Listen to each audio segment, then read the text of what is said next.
Bonjour et bienvenue dans ce programme sur la dépendance affective. On va ici essayer de voir comment s'en délivrer, comment arrêter d'en souffrir et quelle stratégie on va pouvoir mettre en place pour pouvoir enfin se sortir de cette galère, parce que c'est une véritable galère que de vivre sous dépendance. C'est aussi galère que de vivre sous la dépendance d'une drogue, et comme toute drogue, ça empêche de vivre sa vie correctement, ça empêche tout simplement d'être heureux. On va explorer ensemble un sujet qui touche en fait beaucoup d'entre nous, de près ou de loin, la dépendance affective. Je m'appelle Laurent Machat et aujourd'hui je vais te plonger dans le monde de l'amour et des relations et de l'autonomie émotionnelle, c'est-à-dire de vivre sans dépendre de quelqu'un d'autre, c'est-à-dire d'être en autonomie pour son bonheur, sans attendre soi-même que quelqu'un d'autre te rende heureux. La dépendance affective, elle est souvent méconnue ou mal comprise. Elle a un impact profond sur la vie de toutes les personnes qui en souffrent, que ce soit dans la recherche d'une relation, dans la gestion d'une relation déjà existante, ou même dans la gestion d'une rupture. Comprendre la dépendance affective, c'est essentiel pour développer des relations saines et épanouissantes, finalement avec son amoureux ou son amoureuse, ou avec des ex, etc., mais aussi avec l'ensemble de son entourage. Donc ce qu'on va essayer d'aborder ici, c'est les bases de la dépendance affective. D'une certaine manière, qu'est-ce que c'est ? Comment on peut la reconnaître ? Et surtout, comment on peut commencer à travailler sur soi pour la surmonter, pour la dépasser, pour la vaincre ? Alors, si tu es prêt à en apprendre davantage sur toi-même et sur tes relations, reste avec moi. On va faire un premier voyage qui pourrait bien changer beaucoup de choses dans ta vie. Tu peux t'attendre dans cette section à des techniques, des pratiques et des conseils qui vont vraiment t'aider à faire le premier pas vers des relations plus équilibrées avec les autres, mais surtout avec toi-même, parce que c'est bien là que tout commence, ta relation avec toi. Alors qu'est-ce que c'est vraiment que la dépendance affective ? On va s'arrêter quelques instants sur ce terme. Parce que la dépendance affective, c'est pas simplement une question de se sentir attaché à quelqu'un.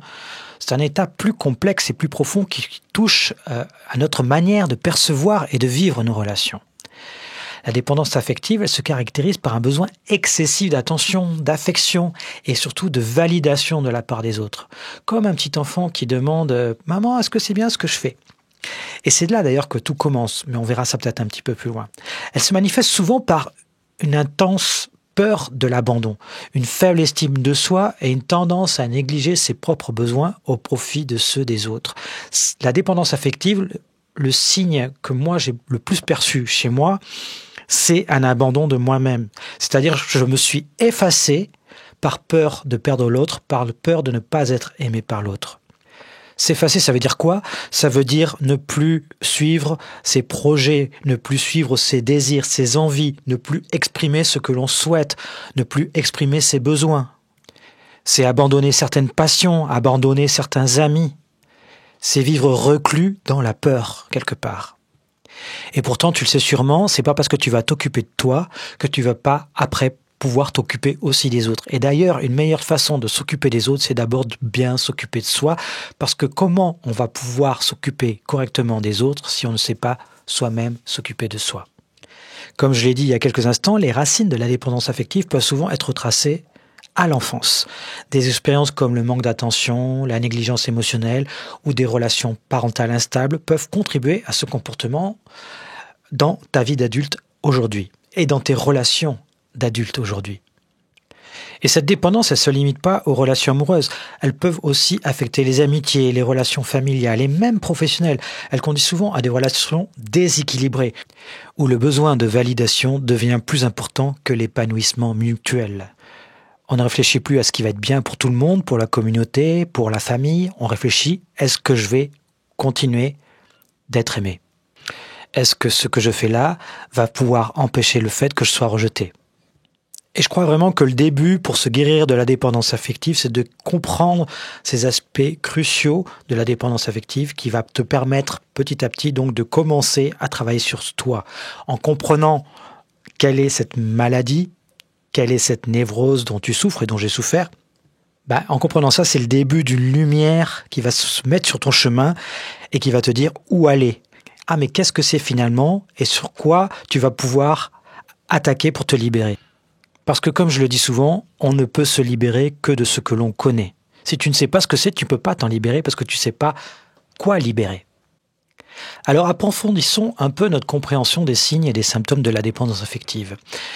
Ces indicateurs, ils vont nous aider non seulement à connaître la dépendance affective en nous-mêmes et chez les autres, mais aussi à prendre les premiers pas vers une guérison durable. Donc, un des premiers signes les plus connus, c'est effectivement la peur de l'abandon. C'est un signe classique.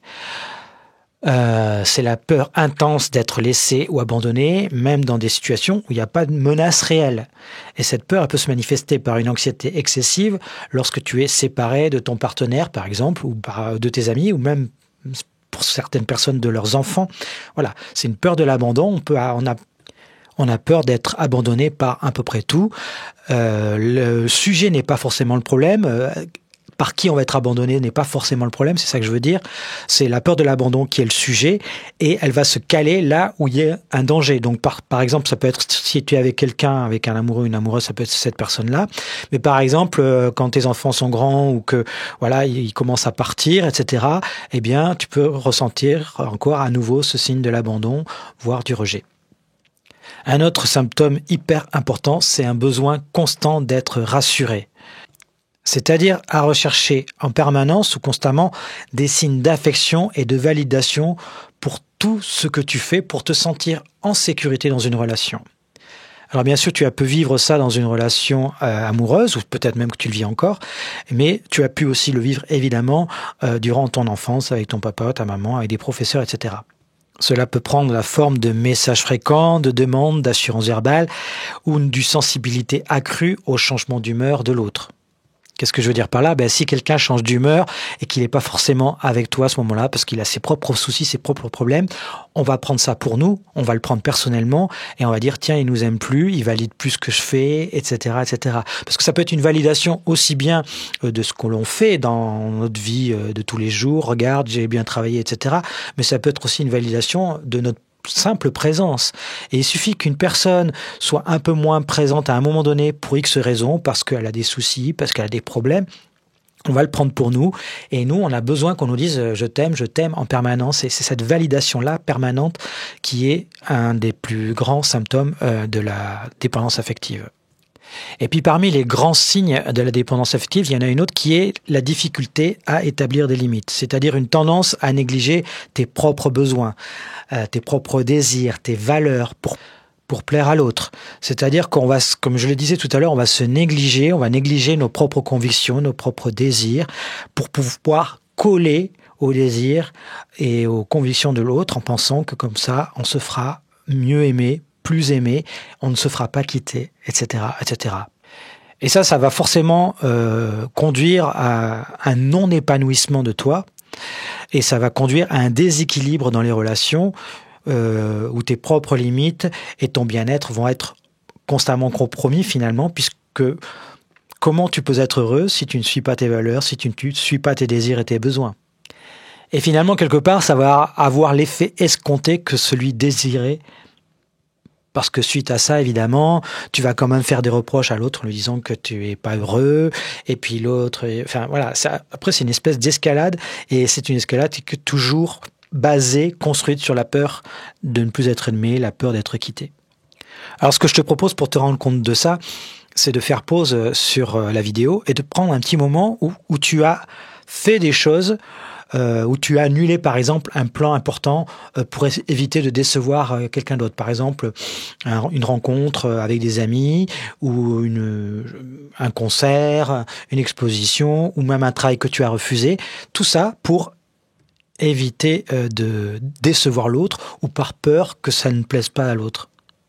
Peut-être que tu peux aussi te rappeler d'une relation, ou peut-être que c'est le cas actuellement, que tu continues d'entretenir malgré des signes clairs de toxicité, malgré des signes clairs de souffrance, simplement par crainte de la solitude ou par crainte de manquer de cette personne parce que tu es totalement attaché, accro à cette personne.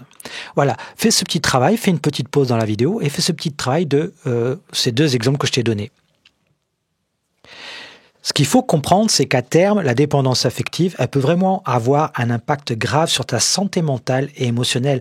Elle peut mener à des sentiments de vide, de dévalorisation personnelle et dans certains cas contribuer au développement de troubles anxieux ou dépressifs. Alors peut-être que c'est déjà ton cas ou peut-être que tu n'en es pas encore là. Mais ce qui est clair, c'est que une vie ne peut être vécue heureuse si on maintient en soi ce sentiment de dépendance affective. Et si tu le maintiens, ça va être forcément la source à des problèmes de santé mentale et physique qui n'iront pas en s'arrangeant avec le temps. Donc reconnaître ces signes déjà est un premier acte de courage et le premier pas vers une vie plus équilibrée et plus autonome. Parce qu'on se dit souvent qu'on est dépendant affectif, mais on ne va pas voir concrètement les signes, parce qu'on en a honte tout simplement, et parce qu'on a l'impression qu'on va avoir une montagne à affronter si on veut s'en débarrasser. L'idée ici, c'est de te montrer ces signes et de te montrer que tu peux t'en débarrasser et que tu peux vivre une vie bien meilleure, bien plus heureuse une fois débarrassé de la dépendance affective.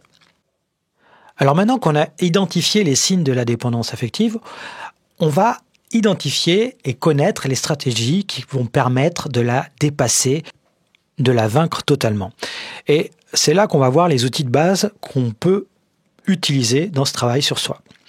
La première étape est de connaître, plutôt de reconnaître et d'accepter ta tendance à la dépendance affective. Cela peut impliquer un travail d'introspection et peut-être l'aide d'un professionnel ou d'une formation pour mieux comprendre tes émotions et tes comportements. Ensuite, ce qui est important, c'est d'apprendre à établir et à maintenir des limites saines et essentielles. Cela signifie savoir dire non, reconnaître tes besoins et tes désirs et ne pas les sacrifier pour le bien-être de quelqu'un d'autre à ton détriment. Enfin, il faut prendre le taureau par les cornes et changer un certain nombre d'habitudes dans sa vie, mettre en place ses stratégies et d'autres, et surtout pas faire tout cela en même temps.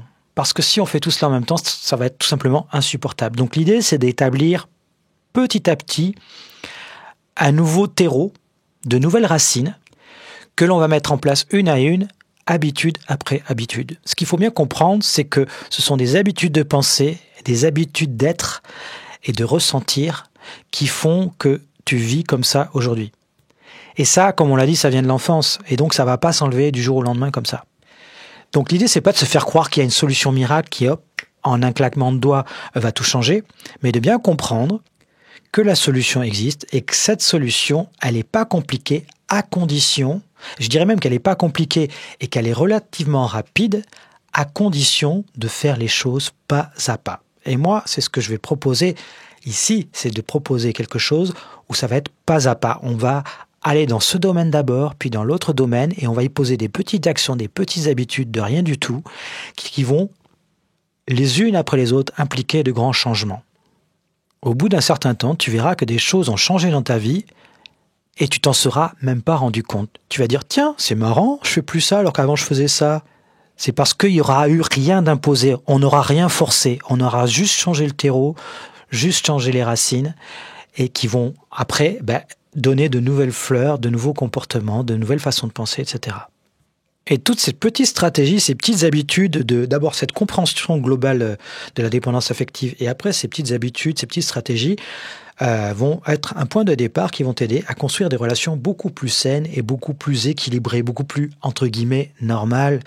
Enfin normales, on va plutôt dire équilibrées, je crois qu'effectivement, en fait, c'est le bon mot. Alors l'idée, c'est de te montrer un peu ici les stratégies pratiques que tu vas pouvoir commencer à appliquer dès maintenant pour gérer et surmonter ta dépendance affective. Évidemment, on va que survoler, tu auras énormément plus de détails dans la formation complète. L'idée d'abord, c'est d'être beaucoup plus conscient. Parce que si tu es inconscient, tu ne sais pas ce que tu fais et tu ne peux pas gérer ce que tu fais. Donc on va commencer par mettre des petites pratiques zen, on va dire, comme de la méditation, mais on va faire ça orienté, évidemment, dépendance affective. Mais en même temps, on ne va pas forcément triturer encore une fois la dépendance affective. En fait, c'est parce que tu vas te sentir plus libre, parce que tu vas te sentir plus conscient, que tu vas voir les choses et que les choses vont se libérer. Donc, en faisant ces pratiques de la pleine conscience, tu vas te libérer un petit peu naturellement. Bien sûr, on va pousser derrière avec des stratégies plus précises sur la dépendance affective, mais déjà, il y aura un terreau, un terrain qui va te permettre de te libérer beaucoup plus facilement que si tu es quelqu'un qui reste stressé, qui reste inconscient, qui voit pas les choses, qui n'est pas ouvert. Donc l'idée d'abord, c'est on dégage le terrain. Et ça, franchement, pour moi, ça a été le premier miracle, en fait. Ah, je découvre la vie et je me découvre et je vois ce que je fais. Et en voyant ce que je fais, je n'aime pas trop ce que je fais finalement. Et puis je vois bien que ça me rend pas heureux. Et d'un seul coup, presque naturellement, les choses se mettent tout de suite en place. Parce que, en fait, ce qui se passe souvent dans les formations sur la dépendance affective, c'est qu'on va te donner des choses très difficiles à mettre en place. Il faut que tu fasses ceci ou cela avec la personne avec laquelle tu vis. Comme ça va. Si tu faut que tu lui dises ça, il faut que. Mais en fait, ça n'a pas d'impact parce que au début, on est un peu mu par la motivation de changer les choses, donc on va y arriver. Mais c'est des choses très difficiles si en soi, on n'est pas bien dans sa peau, on n'a pas avant évolué sur soi-même. Si l'intérieur, il n'est pas clair, il n'est pas clean, c'est même impossible d'avoir une action sur l'extérieur. Et d'ailleurs, ce qu'il y a de magique, c'est que quand ton intérieur, il est clean, il est libre, il se sent bien, les choses à l'extérieur se font d'elles-mêmes parce que l'extérieur, en fait, c'est le miroir de ton intérieur. Et donc, l'idée, c'est d'avoir cette action en douceur pour que les choses, d'une certaine manière, se fassent pratiquement automatiquement. Les changements se fassent pratiquement automatiquement. Dans les autres pratiques intéressantes à mettre en place que tu peux faire maintenant tout de suite, c'est tenir un petit journal de gratitude et de réflexion. Ça, c'est important de mettre réflexion. Parce que tenir un journal de gratitude va pouvoir te permettre de transformer ta perspective que tu as vis-à-vis de toi, vis-à-vis des événements et vis-à-vis de tes relations et des personnes avec lesquelles tu vis. Parce que cela va t'aider à apprécier ce que tu as déjà, au lieu de te concentrer sur ce qui te manque, et tu vas pouvoir aussi, dans tes réflexions, voir de quoi tu as peur, mais en quoi aussi tu as confiance. Tout ça, encore une fois, va permettre de mettre de la lumière, de la clarté, qui est la source de la vérité et du changement. Donc en fait, c'est l'idée du journal, mais c'est important de mettre une partie gratitude. Et ça, c'est quelque chose qui est très simple à mettre en place. Et ce que je dis souvent, c'est qu'il ne faut pas que ça prenne longtemps à faire tous les jours. Ça doit même se faire en 20 secondes s'il faut. On y va vraiment petit à petit. Et 20 secondes pour écrire un petit journal de gratitude, c'est très facile à faire. Ça ne change rien au niveau de ton quotidien. Par contre, ça va tout changer au niveau de ton intérieur. Alors bien sûr, il y en a qui vont me dire « Oui, mais ça j'ai déjà essayé, puis ça marche pas, puis j'ai pas envie ceci, cela. » Alors oui, tu peux dire si ça marche pas, à ce moment-là, t'arrêtes tout, tu continues comme tu fais d'habitude, et à ce moment-là, les choses vont continuer de la même manière. Mais il est évident que si tu veux que les choses changent, il faut changer des choses. Quand on fait toujours de la même chose, on reproduit toujours de la même chose. C'est logique. C'était Albert Einstein qui disait un truc du genre « Ce serait stupide de croire qu'en faisant la même chose, on obtienne un résultat différent. » Et moi, ce que je te propose, c'est de changer un tout petit truc, de prendre 20 secondes ou 1 minute ou 10 minutes, comme tu veux. Tu peux prendre plus longtemps et qui va avoir un impact levier sur ta vie et sur ton problème. Enfin, une troisième chose que je te propose de voir, c'est d'apprendre à établir et à maintenir des limites saines pour surmonter ta dépendance affective. Cela implique donc de comprendre tes propres besoins et de te sentir à l'aise pour les exprimer dans tes relations. Donc l'idée encore là, et ça c'est obligatoire, il faut y passer un petit peu de temps. C'est pas la peine d'y passer beaucoup de temps, ça peut être 3 minutes par jour aussi, mais il faut le faire, c'est-à-dire il faut être capable de s'arrêter et de se poser la question, mais les bonnes questions. Faut pas se poser, parce que souvent, qu'est-ce que tu vas te poser comme question en étant dépendant affectif, c'est est-ce qu'il m'aime? Est-ce qu'il pense à quelqu'un d'autre plutôt qu'à moi? Est-ce qu'elle est amoureuse de quelqu'un d'autre? Est-ce qu'elle va me quitter? Oh là là, je la vois parler à beaucoup d'hommes. Oh là là, je le vois parler à beaucoup de femmes. Tout ça, c'est des questions que tu te poses en permanence et que tu vas analyser. L'idée, là, c'est on met ça de côté et on va partir sur une autre réflexion, une autre analyse. Donc l'idée, c'est que tu identifies les domaines où tes limites sont souvent franchies et de pratiquer l'expression de tes besoins et de tes désirs. Tu prends un papier, un crayon, ou tu te le dis dans ta tête, mais tu te demandes, est-ce qu'il y a un endroit, un domaine, où mes limites sont franchies? Est-ce qu'il y a quelque chose que je ne fais pas ou que je ne fais plus, ou quelque chose que je laisse aller alors que je ne veux pas, quelque chose que je fais alors que je ne veux pas? Et oui, est-ce qu'il y a des désirs ou des besoins que je ne satisfais pas parce que j'ai peur d'être rejeté, de ne plus être aimé, etc. Et ça, il faut faire une petite liste de ça. Il faut commencer à regarder. Au début, tu trouveras peut-être rien, mais tu vas voir que très rapidement, des fois c'est largement suffisant, ou plusieurs petites sessions, tu vas pouvoir commencer à noter des choses. Et à ce moment-là, tu vas pouvoir te dire, tiens, qu'est-ce que je pourrais mettre en place comme toute petite chose, une toute petite chose qui pourra aller dans mon sens, dans le sens de mon besoin, dans le sens de mon désir, que je pourrais exprimer. Qu'est-ce que je pourrais faire là maintenant pour changer ça? Alors bien sûr, on voit tout ça très vite, hein, c'est des stratégies, c'est des points de départ pour t'aider à construire une vie plus équilibrée et plus autonome. Pour être autonome en bonheur, autonome en amour, c'est ça quand même le but, c'est de se libérer. Ça représente une petite partie de ce que la formation complète offre en termes d'outils et de techniques pour une transformation en profondeur. Alors maintenant, qu'est-ce que l'on fait? J'ai envie de dire que cela dépend un petit peu de toi. Je viens de te donner des points essentiels sur la façon de comprendre la dépendance affective et la façon de t'en libérer. On a essayé d'expliquer ce qu'était la dépendance affective, comment la reconnaître, et on a abordé quelques stratégies de base pour commencer à la gérer. Et chaque étape, c'est un pas vers des relations plus saines et bien meilleures, et une meilleure relation non seulement avec les autres, mais aussi avec toi-même, une meilleure connaissance de toi finalement. Et quand on se connaît mieux, quand on sait qui on est vraiment, on s'aime mieux. Et l'amour de soi, c'est aussi le début d'une meilleure relation avec soi et donc d'une meilleure relation avec les autres, puisqu'effectivement, si tu t'aimes, tu n'auras plus besoin des autres pour t'aimer, tu n'auras plus besoin que les autres te remplissent et te remplissent d'amour encore et encore, parce que en fait c'est ça aussi la dépendance affective, c'est ce besoin d'être rempli d'amour. On est comme un puits sans fond, il n'y en a jamais assez, ça ne suffira jamais, c'est un appel sans fin à être rempli encore et encore d'amour. Et ce qui est très amusant d'ailleurs, c'est que c'est l'amour selon nous, comment on le voit. Et c'est à l'autre de s'adapter à nos besoins, à nos désirs, à notre manque. Et donc, si tu veux aller plus loin, tu peux tout simplement descendre tout en bas de la page et lire éventuellement tranquillement toute la page de présentation du programme et rejoindre toutes les personnes qui ont rejoint ce programme sur la dépendance affective. Ça s'appelle Vaincre la dépendance affective et c'est un programme complet. Tu as tous les détails, prends le temps de lire. Moi je t'ai donné un petit aperçu comme ça sur cette vidéo.